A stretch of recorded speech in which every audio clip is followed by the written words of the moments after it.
नमो भगवते वासुदेवाय नमः। राधे राधे। मेरी सभी माताओं, बहनों और भाई बंधुओं को नमस्कार है। भारती वंदिनी चैनल में आप सभी का स्वागत है।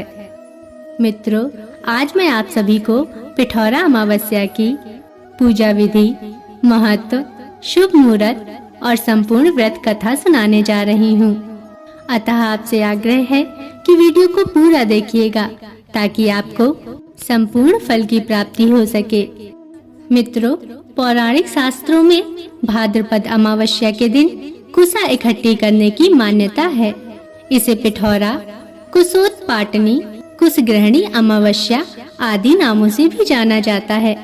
इस दिन सुहागनें व्रत रखकर भगवान भोलेनाथ और देवी दुर्गा का पूजन करती हैं। यह दिन पितरों की तृप्ति, पिंडदान, तर्पण और वंश वृद्धि के लिए अधिक महत्वपूर्ण माना जाता है। पिठौरा अमावस्या के दिन विवाहित औरतें अपने बच्चों एवं पति के लिए व्रत रखती हैं। यह त्योहार उत्तरी भारत के कैलेंडर के अनुसार मनाया जाता है। देश के कुछ जगहों पर इसे सावन महीना का ही नाम दिया जाता है। देश के दक्षिणी हिस्से में पिठौरा अमावस्या को पोलाला अमावस्या के नाम से जाना जाता है। मित्रों, आगे बढ़ने से पहले मेरा आप सभी भाई बहनों से नम्र निवेदन है कि यदि आप चैनल पर नए हैं या अभी तक आपने चैनल को सब्सक्राइब नहीं किया है तो कृपया करके चैनल को सब्सक्राइब अवश्य कर लीजिए और बगल में बनी हुई बेल आइकन को जरूर दबा लीजिए ताकि मैं आपके लिए ऐसी ही कथा कहानियाँ हमेशा लाती रहूं। तो चलिए अब पिठौरी अमावस्या की तिथि के बारे में जानते हैं। मित्रों, पिठौरी अमावस्या की तिथि 14 सितंबर को दोपहर 4:51 से शुरू होकर 15 सितंबर को शाम 7:12 तक की है। मित्रों, पिठौरी अमावस्या के महत्व के बारे में मान्यता है कि इसके बारे में सबसे पहले माता पार्वती ने बताया था। उन्होंने स्वर्गलोक के देव राजा इंद्र की पत्नी को इसके बारे में बताया था। माता पार्वती ने बताया था कि इस व्रत के रखने से जीवन में बच्चों को सुख समृद्धि मिलती है, वे बहादुर बनते हैं और भगवान की कृपा उनकी सुरक्षा में हमेशा बनी रहती है। मित्रों, अब मैं आपको पिठौरा अमावस्या की व्रत कथा का रसपान कराने जा रही हूँ, अतः ध्यान से सुनिए। बहुत समय पहले की बात है। एक परिवार में 7 भाई थे। सभी का विवाह हो चुका था। सबके छोटे छोटे बच्चे भी थे।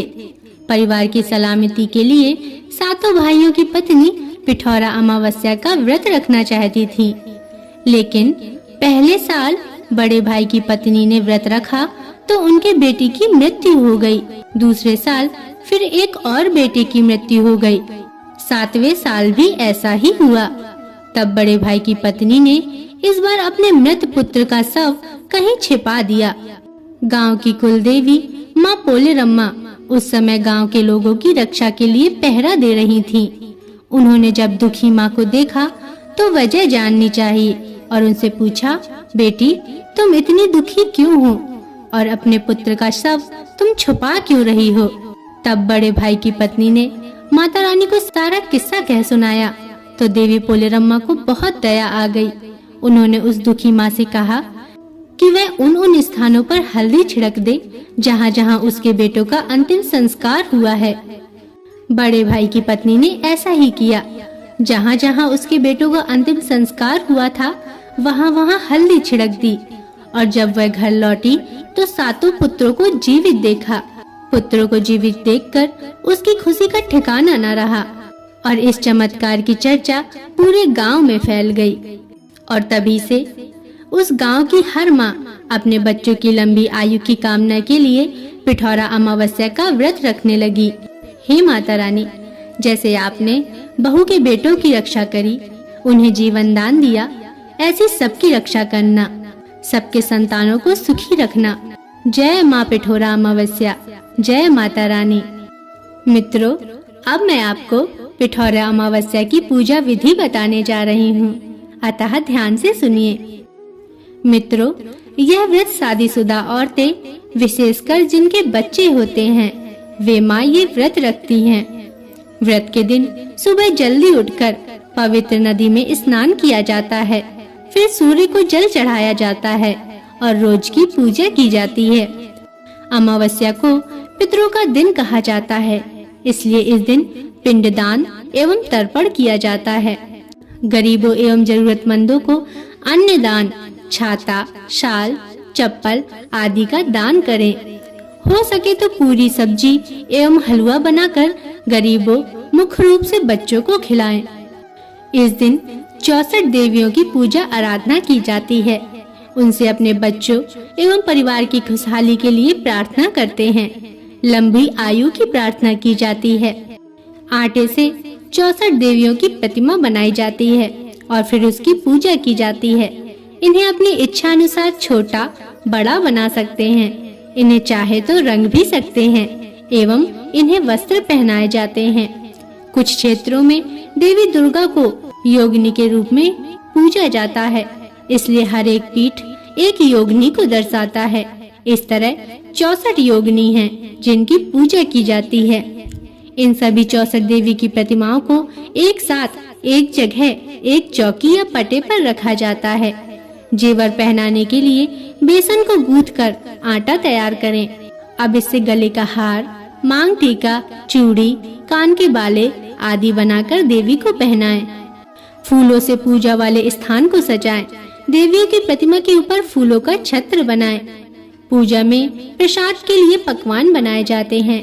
पूरम पोली, गुजिया, शक्कर पारे, गुड़ के पारे, मठरी आदि बनाई जाती है। कई लोग अपने घर में अलग से पूजा नहीं करते हैं। मोहल्ले में एक जगह इकट्ठा होकर सभी एक साथ पूजा करते हैं। शाम को इसकी पूजा होती है। देवी की प्रतिमा को सुहाग का सामान चढ़ाया जाता है। साड़ी और ब्लाउज भी चढ़ाया जाता है। पूरी विधि विधान से पूजा करने के बाद आरती करते हैं और फिर पंडित जी को सबसे पहले प्रसाद के रूप में पकवान देते हैं और अपने से बड़ों को पकवान देकर पैर छुए जाते हैं और पंडितों को खाना खिलाया जाता है तथा दक्षिणा देकर विदा भी किया जाता है। मित्रों, पिठौरी अमावस्या के दिन सप्तमात्र की भी पूजा की जाती है।